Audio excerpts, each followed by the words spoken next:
একটি ফুটবল ম্যাচের টিকিট 10 থেকে 11 হাজার ডলার পর্যন্ত পৌঁছে যায়। তাহলে কি কেউ বিশ্বাস করবেন? আর্জেন্টিনা বনাম ইংল্যান্ড বিশ্বকাপ সেমিফাইনাল এখন শুধু একটি ম্যাচ নয়, এটি বিশ্বের সবচেয়ে চাহিদাসম্পন্ন স্পোর্টস ইভেন্টে পরিণত হয়েছে।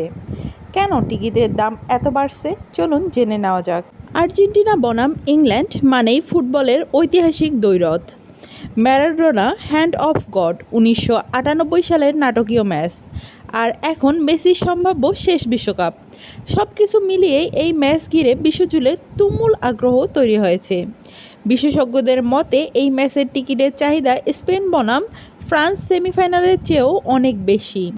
বর্তমান রিসেল মার্কেটে সবচেয়ে কম দামের টিকিট প্রায় 2000 থেকে 2800 মার্কিন ডলার। তাহলে আসনের টিকিট 5000 থেকে 8000 ডলার, ভিআইপি ও হসপিটালিটি প্যাকেজের দাম 10,000 ডলারের বেশি হতে পারে। বাংলাদেশি টাকায় হিসাব করলে একটি টিকিটের দাম কয়েক লাখ টাকা থেকে শুরু করে 10 লাখেরও বেশি হতে পারে। কেন এই দাম এত দ্রুত বাড়ছে? মাত্র কয়েকদিনের মধ্যেই এই ম্যাচের টিকিটের রিসেল মূল্য প্রায় 34% পর্যন্ত বেড়েছে। এর কারণ আর্জেন্টিনা ও ইংল্যান্ডের বিশাল ফ্যান বেস।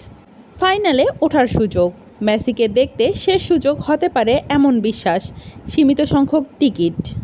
হাজার হাজার সমর্থক টিকিট না পেলেও শুধু স্টেডিয়ামের আশেপাশে থাকার জন্য যুক্তরাষ্ট্রে পৌঁছে গেছেন।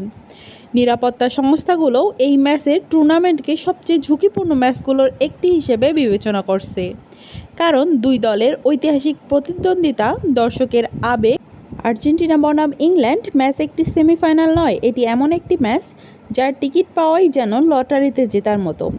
বিশ্বজুড়ে কোটি কোটি মানুষ টিভির সামনে বসবেন, আর যারা স্টেডিয়ামে থাকবেন তারা হয়তো জীবনের অন্যতম স্মরণীয় ফুটবল মুহূর্তের সাক্ষী হবেন। আপনার মতে এত দামের টিকিট কি সত্যিই মূল্যবান? কমেন্টে আপনার মতামত জানান।